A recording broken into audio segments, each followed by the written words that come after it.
వచ్చాడు, చూశాడు. తన సోదరుడు చుట్టూ వేసింది అజగరము. ఓ మహానుభావ, ఎవరు మీరు? ఎందుకు నా సోదరుని ఆ విధంగా చుట్టూ వేశారు? బలవంతుడైనటువంటి నా సోదరుడు, అట్లాంటి బలవంతుడిని మీరు చుట్టూ వేశారంటే మీరెవరో సామాన్యమైనటువంటి వారు కాదు. ఎవరు మీరు? నా సోదరుని విడిపించండి, నా సోదరుని వదిలిపెట్టేయండి అని ఎప్పుడైతే అడుగుతున్నటువంటి ఆ తరుణంలో అప్పుడు అంటున్నాడు ఇక్కడ, మహానుభావ, నేనెవరో తెలియచేస్తాను. మీ పూర్వీకులకు పూర్వీకుడను, మీ పూర్వీకులకు పూర్వీకుడను, నహుష చక్రవర్తిని. నేను నహుష చక్రవర్తిని.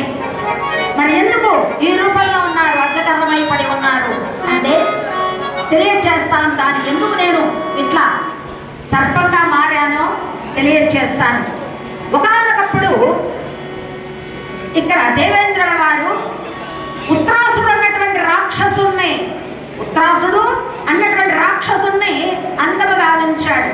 అతడు ఆ బ్రహ్మవంశంలో జన్మించినటువంటి వాడు ఉత్తరాసుడు